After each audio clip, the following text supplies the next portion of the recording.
It's America's one and only Jewish Moments in the Morning radio program, heard on listeners-sponsored digital radio.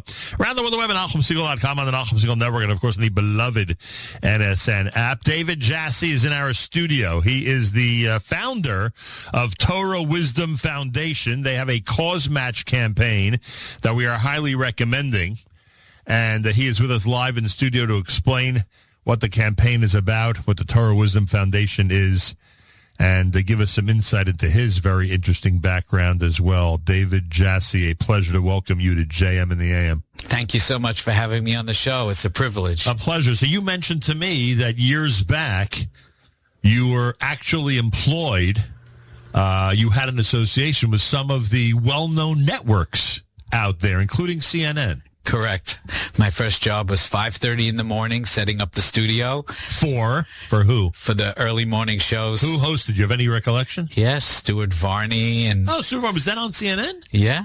Interesting. Yeah. It was a wonderful job. I was very excited to get on the 4:17 a.m. train to be in the city to set up the studio for 5:30. It was right in Manhattan, Midtown. It was Midtown, Penn Station area. It was absolutely amazing. I'd do it all again. And it was before I knew about Shacharis, so I didn't know about morning davening, so it wasn't like any difficulty at that CNN time. predates Shacharis, I guess. And it must have been, I'm sure you're aware of what happened over the weekend. There are those who, for some reason, want the President of the United States dead.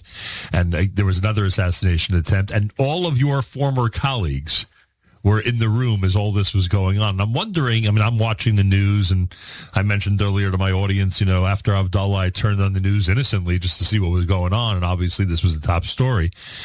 Do you have a different perspective because you're an insider, so to speak, and you know what's going through the minds of all these people who are sitting there, or you're watching it the same way I am? I'm watching it the same way you are. In 1985, we called the Chicken Noodle News for a different reason, not for political views, because nobody ever heard of CNN in 1985. Right. It got on the map in 1992 with the Gulf War. Right. So nobody knew what it was. That was the first time it was a ratings grabber, was the early 90s. Right. 1985 when I was there, right, and I would tell people where I worked. Nobody had any idea. It was irrelevant. And when did CNN International become a force? Also around the Gulf War time? I'm not an expert in CNN. I know, but most likely. But right. Until 1992, they were not on the map. The idea of a 24-hour news station was what? Now, what do you think today about the 24-hour nonstop news cycle? I guess it was inevitable that we'd get to this point, with the way that technology has progressed, et cetera. But I don't know. Do you have any insight into that that's unique? My world has changed as I've become observant, and no news is good news. Do you avoid the news? I have for sure avoid Really? the news, for sure.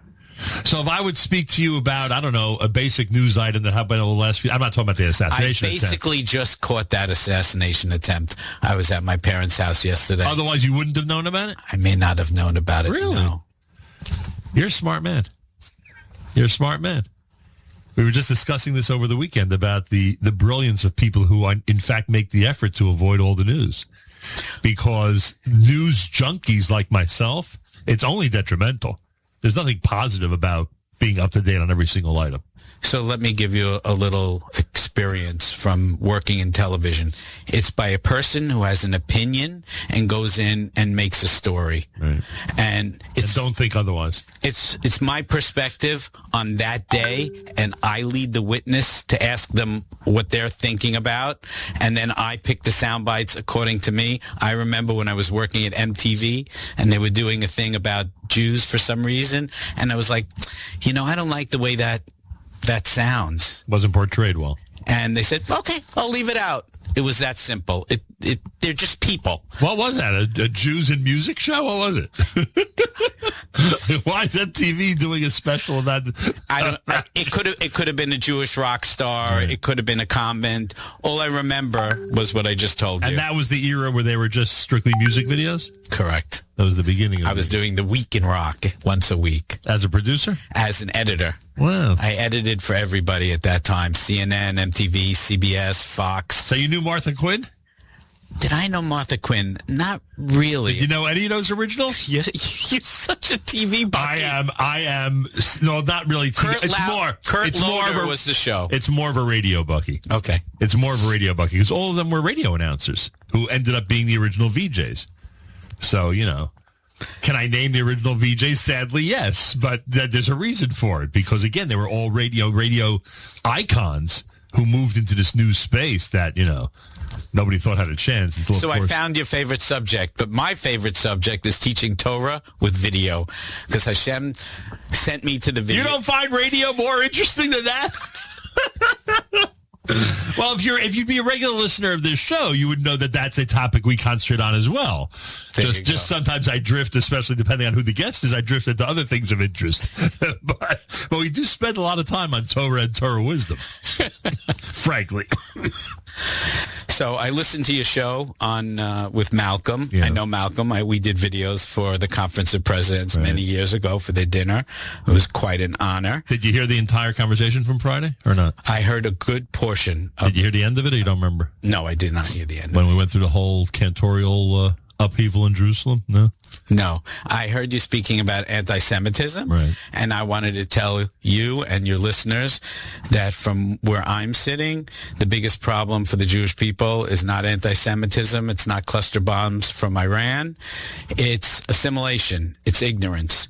More than 70% of the Jewish people decide not to marry Jewish, and it's not because they don't like Judaism, it's because they know nothing about Judaism. The key is Jewish education. The key is Jewish education delivered where people are on their phones. We see with the internet, you can see what people are searching for. Then we produce those programs and then we deliver it to them on their phones. We have it on our website. We have it on YouTube, but a big concentration is on the phone. Why? You're a well-rounded person. You probably know the answer to this question. Well, you see what they're, But what? How many hours? Phones bring up what they're searching for. How many hours? Algorithm, that's the word I'm looking for. How many hours do you think the average teen... 4.5. 4.5 a day. That's for adults. How about teens? 10?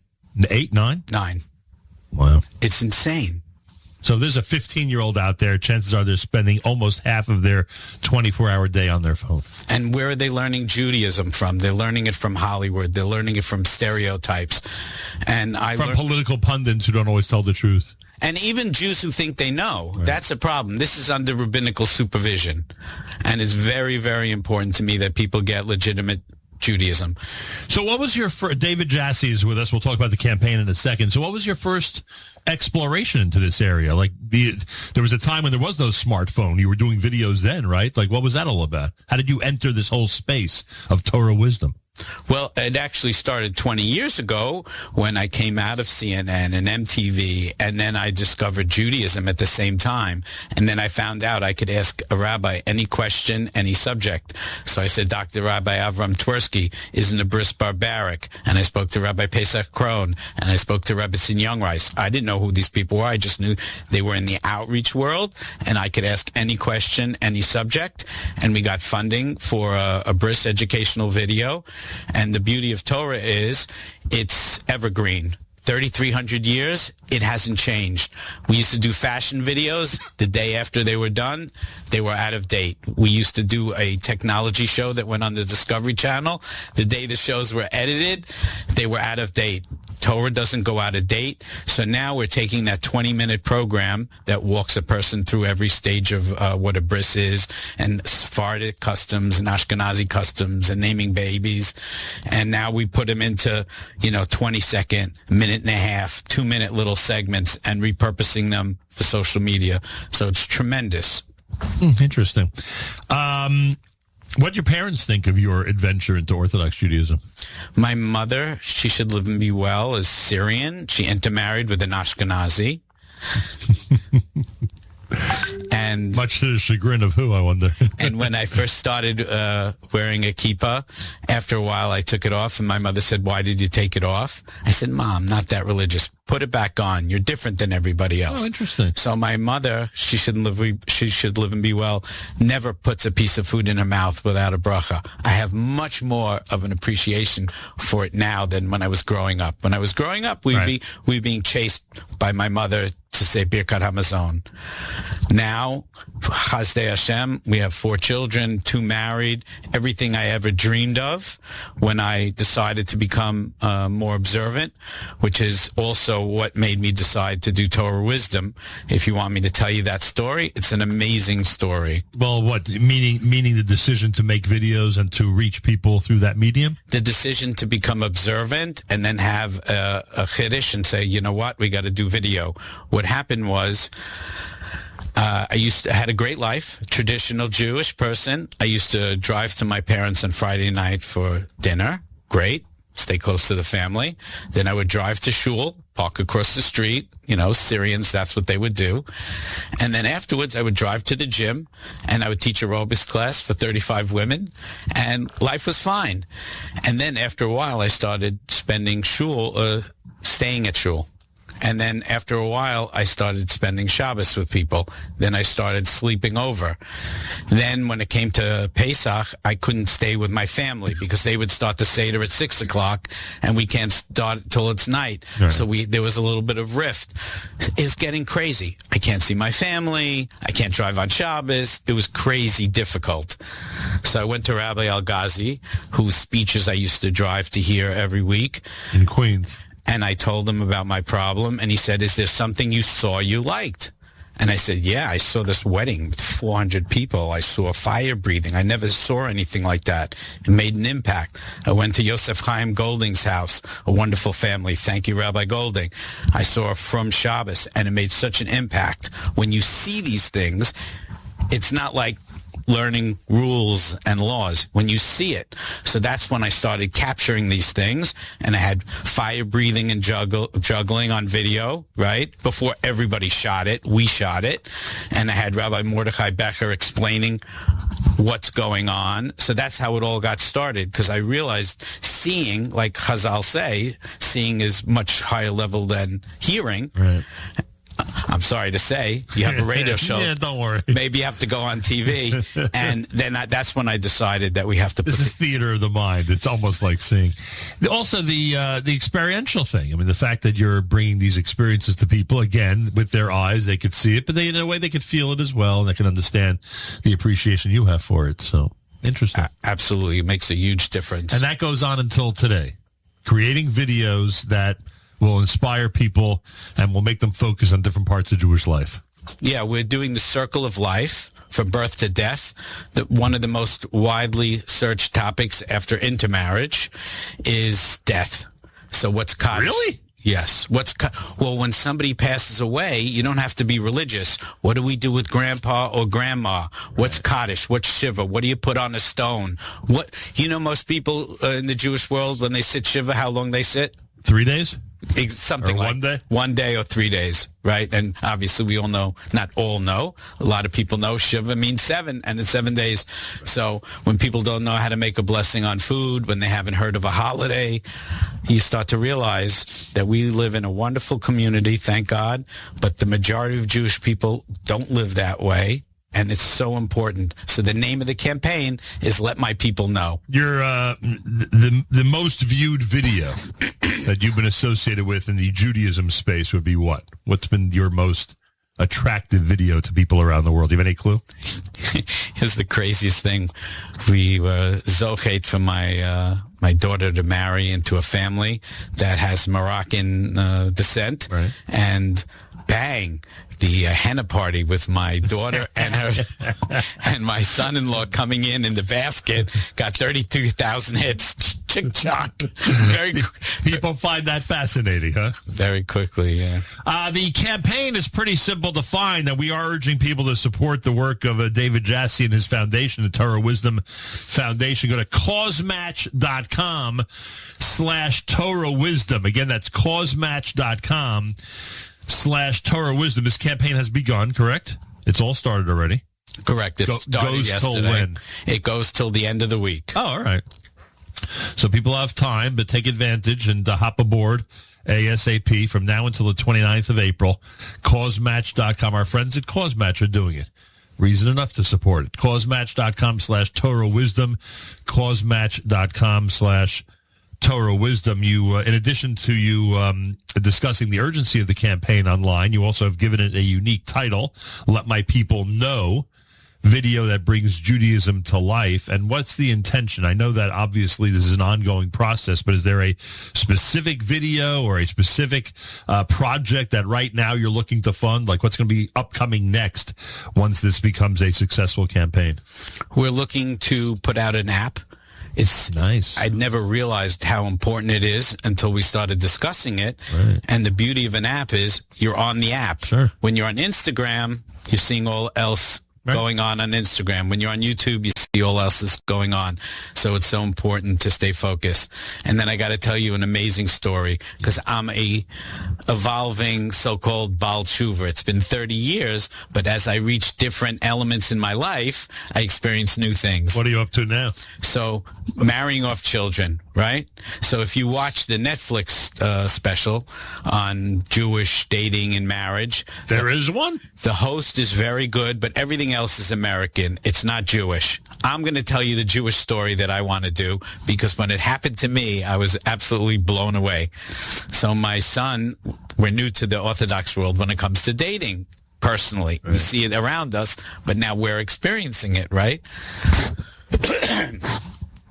So I'm talking to my son, and he went out with like 6 or 8 girls 2 times. Nothing. Typical guy response. How's it going? And then he went out with another girl for like 8 times. And I said, so Reuven, how's it going? He says, Abba, I'd be crazy if I let her go. Really? So that was like on a Wednesday in October a few years ago. And we met her on a Sunday night in Central Perk. Shout out to Central Perk on the corner in Maishi Hirsch. in Central Avenue. A good man at Central Perk. And it went great. Well, wonderful person. Me, my wife, my son, and Sippy. So I figured 2 days later, I called her father just to say hello. Right. And I had my small talk ready and everything like that. And Rabbi Birnbaum says to me, this was in October, Sippy wants to go to PA school in January. So I figured the kids would get married in December, and I have a hall, and if you let me know, I'll book it. I'm like, they're getting married? I dated from 18 to 34. I probably went out with 150 people. This is new to me. This is Jewish dating. Then I found out about the watch and the candlesticks. I didn't know about any of this stuff. Right. And most Jewish people don't know about this. Right. And people are very cute. Maybe better if most don't find out about it. That's a separate issue. And Baruch Hashem, we're very, I'm biculturally sensitive. I'm friendly with everybody, so I'm close to Hasidim also.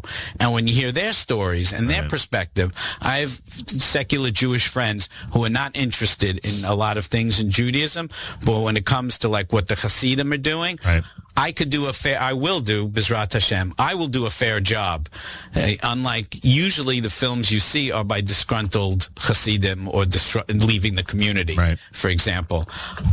It's 35 years I'm into this Yiddishkeit thing. It's like it happened yesterday. I'm still on fire. I love it. I want to tell everybody. I want to share it with the world. Amazing. It's funny about the wedding story because now, these days, the norm is before they're engaged, there's already a wedding date and a booked hall. That's the norm now. What you experience is now the norm. What do I know? And it was still funny. New to me. And it was funny because my daughter, I would always joke with her that because they already had a wedding date, but they had not been engaged yet. So I said this may be the first time when the engagement takes place after the wedding. That's the way things were going. But Baruch Hashem, all worked out, David. Everything went fine, thank God. No, you see the wonder on my face? Yeah, I see it all right. Because I'm learning as I go. And I know a lot, but most Jews know a heck of a lot less than me. I learned with partners in Torah. Another shout out to Rabbi Gewurtz. He should live and be well in good health. It's amazing. It's a highlight of my life. I listen to these guys.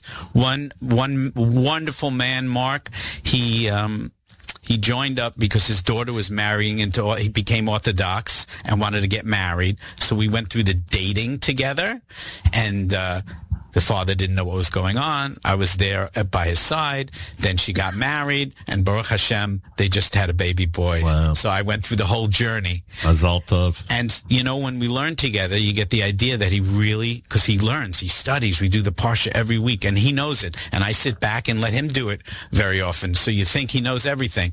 And then you say, do you know Tisha B'Av is coming? Do you know about Rosh Chodesh? Do you know... No. Bahab. Today's Bahab. That's why I mentioned it.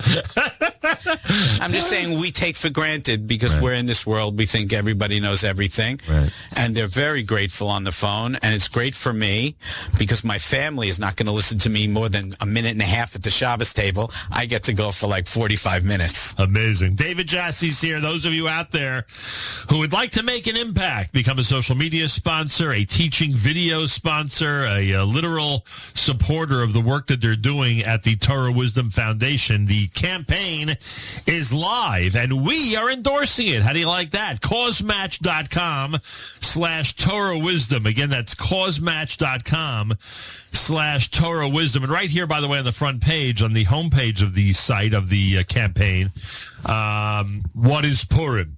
Are there prearranged marriages? Do Jews believe in hell? What is Kabbalah? What's family purity? Just an example of some of the things that have been done and some of the topics that you have addressed. And those of you out there who would like to see David and his staff address even more of these and release these videos to social media and have an even larger impact when it comes to Jewish education, here's your opportunity. Causematch.com/Torah Wisdom. Again, Causematch.com/Torah Wisdom. And the campaign will continue from now for another couple of days. Anything else to add, Sir David Jasse? What do you got there? I want to check it out. Oh, you're checking your notes? I made bullet points. I want to see if I... Let's see if you didn't hit it. You want me to inspect that for you and see if you missed anything? I don't think I did. You got it all, huh? Well, I always ask... I've been producing videos for more than 25 years, and the last question I always ask my guests is, out of all the things we've spoken about, what do you think is the biggest takeaway? So I'd say the biggest takeaway is probably we don't have an appreciation when we're in the Orthodox Jewish community. We really forget our people, and I'm going to end where I started. The biggest problem, it's a problem, anti-Semitism. It's a problem, bombs from Iran. It's not the biggest problem. 72% marry out. In 1939, there were about 16 million Jews. Now we have about 15 million Jews. And people don't have an appreciation for the fact that people are leaving, not because they don't know anything. It's because... they're leaving not because they have any kind of distaste to Judaism. Oh, because they don't know. They don't know anything. Right. And the truth of the matter is they do have a distaste. The biggest Torah that made a big impact on me from Rabbi Avigdor Miller, Zechrona Livracha, was when Yosef had the Maisa with the woman, and he's leaving. Everybody's calling him, you immoral person. So the Goyim have been calling us immoral. The non-Jewish world has very often been saying about the Jews not nice things. And Rabbi Avigdor Miller, Zechrona Livracha, says that's not the biggest problem. The biggest problem is that we believe it. Ooh. That's the biggest problem. We don't think highly enough of ourselves as a people, and education is a big reason for that. Once you start learning and asking questions, that's another beautiful thing that when I discovered, especially from Rabbi Miller, any question, any subject, that is the most incredible thing. When anybody has any kind of problem with Judaism, just ask. We built another brand 20 years ago called Just Ask TV. Curious about love, life, anything Jewish, just ask. With God's help, we'll bring that one back as well. But right now it's Torah Wisdom. Looking for insight, just watch. The campaign is called Let My People Know. Wow. A pleasure meeting you. A pleasure meeting you. I appreciate that. Seriously, it's really a pleasure meeting with you. I know what it's like to be a business person. You're doing creative work, but you have to run a business, and you're running it since 1981 in one format or another, and that's extremely commendable. And Hashem should give you the strength to be productive and creative and inspired. You're doing a great service for the Jewish people. It sounds like you would advise me not to give you a free book, but to sell it to you. That's what it sounds like. You're so funny. Are you going to look at the book or not? Yes. You want it will make it to your night table for sure? Why don't you invite me back on the show, and I'll talk to you about your book. Great idea. And I'll interview you about your book. Great idea. I'm very good, thank Baruch Hashem. That's what I do for a living. Deal. I'm very good at interviewing people. That's a great deal. I'll interview you. That's a great deal. I like that. Let's do that. Yes, Hashem. Sounds great. David Jasse, a very special guest on a Monday morning with a final reminder for this segment that the Torah Wisdom campaign is on. And here's your chance to help make a difference. Say to David, I am enthusiastically supporting your efforts to let our people know, to increase the amount of Jewish education out there. Causematch.com/Torah Wisdom. Again, that's Causematch.com/Torah Wisdom. Our goal is very simple, to see that this campaign be as successful as possible. It goes until Wednesday, the 29th of April. Make it a very successful campaign for Torah Wisdom Foundation. Causematch.com/Torah Wisdom. David Jasse, thank you, and good luck with this whole thing. Thank you. I appreciate it. More coming up. You're listening to a Monday morning edition of JM and the AM. How do you like that? Feel free to comment on the app. Go to the NSN, Nachum Segal Network app for Android and iPhone, and comment away. More coming up at JM and the AM.